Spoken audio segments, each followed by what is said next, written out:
Welcome to the Butterfly Effect. I'm Chris Horner. This is stage 17 of the Giro d'Italia, brought to you by Bicycle, the largest global marketplace for pre-owned bikes. With over 20,000 high-quality pre-owned and refurbished bikes available, Bicycle connects the buyers and sellers to make the process of buying and selling safe, easy, and convenient. Sellers, remember to use the code Butterfly Effect 24 for 0% seller fee. Now let's get into today's fabulous stage 17 of the Giro d'Italia, 159 kilometers, about 100 miles in length, and 5 categorized climbs. They're going to start climbing right out of the blocks, and right away when you're looking at Grand Tours and you're thinking stage 17, they're always remarkable. I remember stage 17 from the 2006 Tour de France. This is my jersey here, unwashed, and Robbie McEwen's here. I kept these jerseys because they're fantastic trophies from that 2006 stage 17 of the Tour de France. Today's race is going to be spectacular too, and everybody part of this stage, at least the guys in the front, the sprinters, they're going to get dropped early out the first climb because it goes straight up from kilometer zero, and then it starts climbing officially about 5 kilometers after that to start the first category climb. They'll go down, hit another one, go down, hit another one, and wash and repeat for 5 climbs on today's stage, with the last one being a monster steep, narrow, twisty, technical, all the way up to the finish of the climb to have the summit finish here on stage 17. Now when the action takes off, well, we see Movistar right away. They're getting up there and they're covering moves. They didn't like yesterday's plan. It didn't work out, so they're going to erase that plan. Just take a marker and erase that and pretend it never happened. Today they're trying to put Pelea Sanchez in the front move up here. This is what they should have been doing yesterday when they caught the break originally. If they wanted to control a whole flat section of yesterday's stage, Movistar that is, then get into the climbing part of the stage, that's when they should have been attacking. Once they brought the break back, then you have Pelea Sanchez, Nairo Quintana attacking and stuff, and Ainar Rubio doing other stuff to hope that something might happen to the GC guys back there, but staying on the wheels and hoping the pace is going fast enough to drop other guys off. But Ainar Rubio was never going to be allowed to go up the road yesterday. So when we saw Nairo Quintana chasing Pelea Sanchez up there, that was a ridiculous move. We're going to see a little bit of that same stuff happening here today, but maybe for different reasons, or maybe they're the same. We'll find out. As the attacks are going up the first climb, we're going to see a bike throw going over the top of the first KOM. That's Pellizzari up there. Nairo Quintana throwing the bikes. Pellizzari get maximum points. Nairo Quintana gets second on the stage. Then they drop down the descent. Julian Alaphilippe, Gabriel Xavier is dropping down the descent. Nairo Quintana and Pellizzari are back there trying to bridge the gap, but the gap up there to the 2 riders in front is just a little too big for the Colombian rider for Movistar to bridge right away, so it's going to take them a little bit longer. In the meantime, the peloton's coming down fast and furious, and we're going to see UAE team members. They're up around near the front of the peloton, keeping things under control, but their numbers had started to dwindle because they lost, when I backed the film all the way up to the beginning of the first climb before it even started rated. That was where we lost Bjerg back there. Then, of course, Domin Novak started to drop off later in the stage. So UAE team members still got things going at the front, controlling everything, but attacks are starting to happen, and we see that's Romain Bardet. He's in a move there with 5-6 riders, but he's got Caruso with him. Now he's got Steinhauser with him too, and they're starting to get away there, and we'll see Bardet give a little tap there and store his hip. He's telling him you can go. Caruso doesn't want to work in this group, of course, because Bardet is a threat to Tiberi back there, his teammate who's racing for the white jersey and trying to protect his top 5 on the general classification. As we see Steinhauser go up the road, now we see with about 132 kilometers to go, just about that point, the 4 riders come up front with 2 and 2. That's Nairo Quintana. He's bridging the gap up there to Julian Alaphilippe and Gabriel Xavier. That puts 4 guys in the front. We go back and look at the peloton. Movistar's on the front. Now we got back there Pelea Sanchez there chasing with Ainar Rubio on his wheel, and they're attacking. See the little gap to the front of the peloton there? Those 2 guys are attacking as Nairo Quintana's up the road with only about a 30-second gap. Now there's guys in between like Steinhauser and other riders. They're going to bridge up to those 4. We get 8 riders up there in the front group. But when we start looking at the group behind, what's happening back there? UAE team members are starting to control things as we get into the second categorized climb. We see up front there's 8 guys up there. They got about a minute and 40 seconds, but they're all hesitating. They're going wide right here, and they're starting to slow down. They got a minute and 40 plus seconds back on the peloton, but 2 chasers are starting to catch up. Once we see the 2 chasers come on, we'll see the group start to grow a little bit bigger, and we're going to get up to about 10 riders up at the front of this breakaway guys up here with Julian Alaphilippe up there, Nairo Quintana, and Pellizzari. Now we'll start seeing the group as it gets bigger. What I really wanted to point out is as they went wide, they started to slow. That means their time gap back to the peloton started to diminish a little bit, and it's down to about 1 minute. What I don't understand is why the group of 8 riders, when they hit this second climb here on stage 17, why didn't they just go to the front and keep the pace rotating through like they did coming down the descent and through the valley? Now they're just giving up time. When we start going up this second category's climb, we're going to see with about 96 kilometers to go, DSM jumps on the front. Now guys, DSM only have 5 riders left in this race. Fabio Jakobsen had crashed hard and he dropped out, so they lost some numbers. They got 5 guys left, but one of them, Tobias Anderson's their sprinter, so he's not even up here. They got 4 guys up here and they're pulling on the front. Now, do I have a problem with DSM pulling on the front right now when the gap up to the 10 riders in the breakaway up there being led by Julian Alaphilippe or not led by Julian Alaphilippe, depends on how you want to look at it. From the Chesterfield, I don't think he was leading it, but he's up there. But they're always going a little too wide and not getting the work done. So DSM's on the front when the gap gets up to about 2 minutes and 15 seconds. They're riding the front with Chris Hamilton. They got Hess Limrays in there. They got the American Kevin Vermark. And of course, they have Romain Bardet, the Frenchman, who's finding some form a little bit later here in the Giro d'Italia as he was off on day 1 and day 2. But now DSM want a shot at winning today's stage or possibly moving up on the general classification. No problem from me right now at this moment with their tactics, because we're late here in the Giro d'Italia. The mountain stages are starting to run out. If you don't have someone in the break, you've got to put someone in the break. Even if you only have a 5-man team here starting stage 17 and only 4 left, they got to ride the front. They start riding the front. We go up to the front of the peloton as they hit the KOM. We see Pellizzari there get maximum points, Nairo Quintana second, then they drop down the backside. Okay, the roads are getting a little bit nasty, a little bit slipperier, but look at Julian Alaphilippe at the back going down this descent with about 88 kilometers to go. He's hanging off the back. The Frenchman's always off the back. He's off the back at 85 kilometers. He's off the back at 84. He's off the back at 75 kilometers. Guys, he's off the back of this group of 10 riders up there for basically 20 kilometers. Then the Frenchman will get back onto the back of this group here and he'll go to the front and start pulling. I'm thinking, why are you guys wasting time? Did your director sportif up here not tell the breakaway that DSM's back there pulling full gas? Did he not tell you that DSM only have 4 guys left in the race?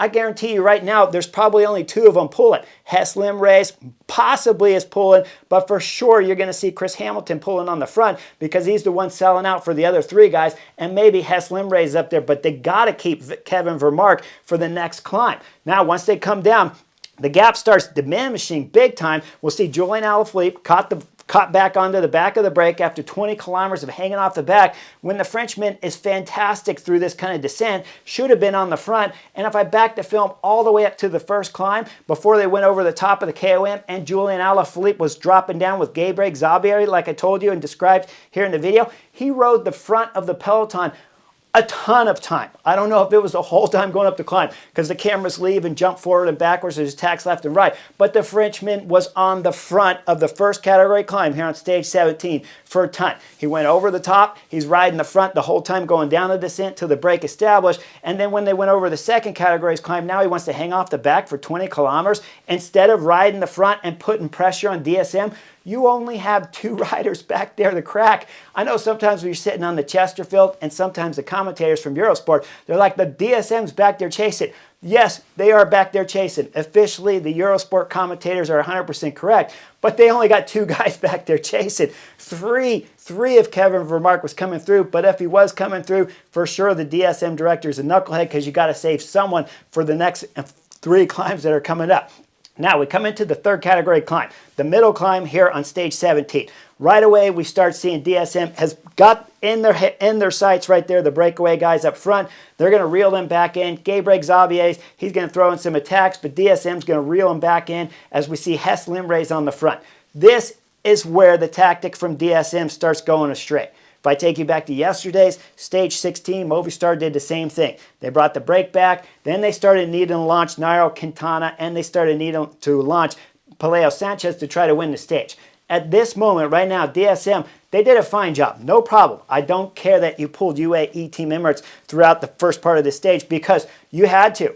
And because we know Tadej Pogacar is going to win here at the Giro, so you might as well pull them and give yourself a shot at winning the stage. But now do it proper. Instead, they start putting Kevin Vermark on the front of the peloton, and he's drilling at 100%. But Romain Bardet does not have the legs to be able to drop the other guys on general classification. And when he's sitting in the top 10 on GC, they're not just going to let him go. Would they let Kevin Vermark go, though? Would they let Hess Limrace go? Possibly. And I bet Hess Limrace had pretty good legs because he's been pulling a ton up this climb. Got dropped when Kevin Vermark's on the front going full gas, but he'll come back on because once Kevin Vermark backs off on the front of the peloton, Hess Limrace will find his way back up. Now we're going to start seeing Gabriel Xavier throw an attack with 60 kilometers just before the top of this KOM, the third one of today's stage 17. We see up there following behind over the KOM, that's Steinhauser. Steinhauser is going to go over the top, and he's going to continue to chase Gabriel Xavier. Once he catches on to Gabriel Xavier with 49 kilometers to go, we got two riders in the front. We start looking at the back of the peloton. It's Grossschartner getting on the front for UAE Team Emirates. The gap was about 45 seconds. Grossschartner gets on. You see him start adjusting his jacket, taking his jacket off, putting it in his pocket. This is giving the time to the two breakaway riders up front, Gabriel Xavier and Steinhauser, Georg Steinhauser from EF Education. That gap starts growing there with Grossschartner on the front. Now, once Grossschartner allows that gap to grow a little bit, we start seeing other teams get on the front. The next teams to get on the front, that's going to be Soudal Quickstep. Soudal Quickstep start riding the front up there with Mari van Savenoff. And we see Mari van Savenoff with Jan Hertz on his wheel. I'm like, well, I don't know what these two guys are going to do, but okay, maybe you can make the pace a little bit harder. Maybe something will happen, and we see Jan Hertz might have some good legs on this last and final climb. That'll be coming up here shortly. Now, once we get up to 34 kilometers to go, Steinhauser throws in an attack on Gabriel Xavier, and he goes over the fourth climb here on today's stage 17 solo. Gabriel Xavier is going over just behind him.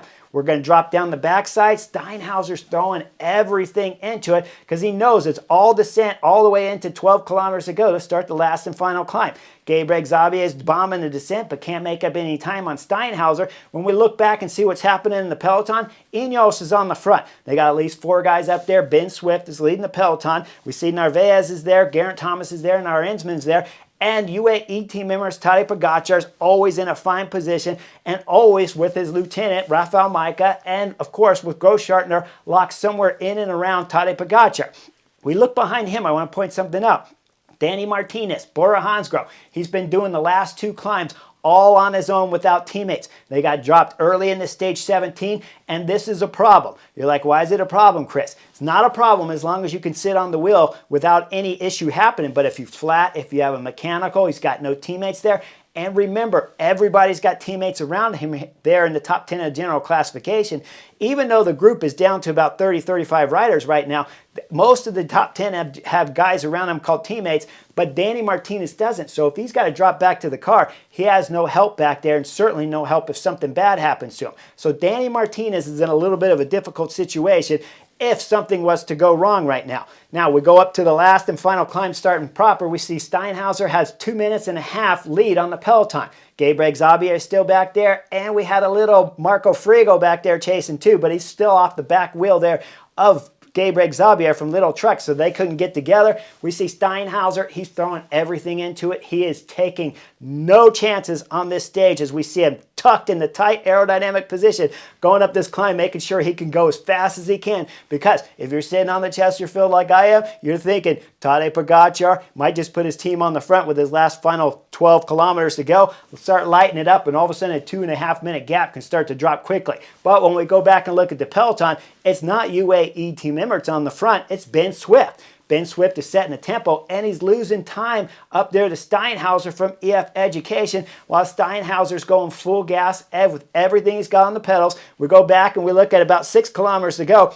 Ben Swift to pull off. It's time now for Narvaez there to go to work. Stage 1 winner here, the Giro d'Italia, and pink jersey wearer from stage 1 after he won the stage. He's throwing down on the pedals, doing everything he can. You see him standing up, pushing hard as the last little bumps in this kind of stair steps a little bit. But on his wheel, he of course has our Ensman and Geraint Thomas there, and Tadej Pogacar is there, Rafał Majka is there, Danny Martinez is there, and now it's about 4 kilometers to go for our Ensman to get on the front. Our Ensman's on the front, but let me back the film up to yesterday's stage 16. 16. Remember when our ensman left, Garrett Thomas, who was sitting second on the general classification and then finished third on the GC after yesterday's stage 2. Well, we go into the interview with Garrett Thomas, and Garrett Thomas says, no, that wasn't the plan. Then he kind of softens it up a little bit, trying to be a little sweetheart, like, it wasn't really my fault. You know, I got left there on my own. It probably wouldn't have mattered anyways. But the fact of the matter is, when yesterday's stage 16 finished, the first thing I was thinking is, what was INEOS's plan? If yesterday our ensman was going up the road, gaining as much time as he possibly could to win the white jersey away from Tiberi, why now is our ensman on the front with 4 kilometers to go? Doesn't make any sense. They've changed the plans. Yesterday's plan didn't work, or our ensman broke away from the plans and tried to move up on the general classification, or none of the director sportifs were smart enough to tell our ensman, we're racing for a podium spot here with Garrett Thomas. You needed to stay with Garrett Thomas throughout yesterday's stage 16. Either way, the plans have changed from yesterday's stage 16, just like they did for Movistar. Now we'll see our ensman on the front, going full gas into about 2.5 kilometers to go. While he was pulling on the front, let's back the film up just a hair, because Ben O'Connor, Decathlon AG2R, came off the back, and he lost his teammates before that while Narvaez was pulling, so Ben O'Connor has no help. Our ensman's up there. He's going full gas for Garrett Thomas, and then we'll see with 2.5 kilometers to go, Danny Martinez throws in attack. He throws in attack. Tadej Pogacar's locked on his wheel right away. I'm thinking, woo, this doesn't look like a very good move to put on. You're already sitting second on the general classification, and Garrett Thomas is behind you. If you get on the front and you blow your legs up, well, you could be in trouble, because maybe our ensman starts to come back. But at the moment, from the acceleration from Danny Martinez, he's starting to hurt the peloton as we see our ensman start to drift on the left side. Then Danny Martinez wises up quickly after about 300 meters, maybe on the front, not too long, maybe 4 max. Then we see Tadej Pogacar get on the front. The time gap up to Steinhauser, though, is at about 2 minutes, just thereabouts. And we see Tadej Pogacar get on the front, but he doesn't hit the accelerator button. He looks back over his shoulder. He sees his teammate, Rafael Majka, there. Danny Martinez is over to the left, just behind him. And now Tadej Pogacar is like, okay, I'm going to put some acceleration on the pedals, but I'm not going to risk my Tour de France victory here for July coming up. I'm just going to stay seated, accelerate it. Once he does, Danny Martinez tries to follow, but he can't, and everything's blowing up in the back. When we look back there with the GC favorites, Jan Hurt is back there getting gapped. We look in front of him, our ensman's getting gapped. Guys, there's problems happening all over, but we look up at the front, it's the white jersey, Tiberi, that's doing solid, staying with Garrett Thomas and company. Once Garrett Thomas hits the front, though, Garrett Thomas is like, I can't do it. I can't do it. I don't know why I put my teammates on the front to begin with. Don't know why I rode Ben Swift. Don't know why I rode our ensman up here, because his legs just blew up, and now we're losing that thread on the GC. Garrett Thomas pulls off. Tiberi gets on the front. He starts setting some tempo, but Tadej Pogacar's starting to accelerate, and he's getting a gap on everyone, but he can't bring back Steinhauser that's starting to come up to the finish. As Steinhauser rounds the last few corners here, he sits up and celebrates a huge, huge big victory for EF Education and for Steinhauser himself, who's getting his first professional victory here at the Giro d'Italia Stage 17, and Stage 17 Steinhauser is always an important stage in Grand Tours. So congratulations on a remarkable win. When we go further down, Tadej Pogacar is still flying back there through the chicane there of all the rights and left turns coming up to the final here, but he's got a gap on everyone of about 30 seconds. We look further back, we see our ensman caught back onto that group with Tiberi up there, but now 700 meters to go. Tiberi's throwing everything into it. Our ensman's coming back off the front group with about 5 guys up there, where Rubio made it onto the group. Bardet is still there. Garrett Thomas is there. Danny Martinez is there, and Tiberi's leading these guys across the line about 30 seconds behind Tadej Pogacar. As those guys come through, 10 seconds later, our ensman will come through, and then Ben O'Connor come back, probably lose about 30-40 seconds here up to Tiberi in the group of 5 up there that finished with him. So it wasn't a huge loss for Ben O'Connor, who salvaged today's 17 results with some hardcore suffering up this last and final climb. When I break down all the tactics of today's race, though, okay, DSM. Like I said, it was fine for you to ride the beginning, but once you caught the group, you needed to use Kevin Vermark more. Use Kevin Vermark to start attacking and try to win the stage. When we look at their director sportif afterwards do the interview, he said we wanted the stage to be hard. We were trying to win the stage. If we couldn't win the stage, we were going for GC with Romain Bardet. But if you wanted to win the stage, you can't win the stage with Romain Bardet unless it comes down to the last few kilometers of the last climb, and there's some tactical games. But you want to use Kevin Vermark once you caught going up that third climb in today's stage 17. Once you caught the group of 10 up there with Julian Alaphilippe, Kevin Vermark needed to start following the tacks and get off the front. And even Hess Limbrace at that moment could have saved his legs a little bit. The peloton slows down a little bit. The exact same tactics that Movistar should have used yesterday with Peleo Sanchez and Nairo Quintana. Make the speed slower so that Nairo Quintana and Peleo Sanchez can attack. Instead of having Peleo Sanchez attack, Nairo Quintana going full gas and hope Einar Rubio can drop the other GC favorites. That's not how you want to play it. You want to try to win the stage first, which is what the director sportif there from DSM mistakenly made tactically here on today's stage 17. Once you catch, Kevin Vermark's got to attack. That's the only way you can play it. You can't ride the front with such a quality field here at the Giro d'Italia and hope Romain Bardet is just going to be allowed to slip and go up the road. When we look at that front group, everyone had teammates there. So if Romain Bardet went up the road, they'd have just put their teammates on the front and chased him down. His legs would have blew up. You'd have lost GC and the stage here on stage 17. So luckily, Bardet rode smarter. He followed the group, stays up on the top 10 of the general classification. But you guys, it's a little bit sketchy on today's move. I'd call you guys a knucklehead even up here on the Butterfly Effect. Make sure you guys like and subscribe. I'll see you for tomorrow's flat sprinter stage 18 of the Giro d'Italia real soon.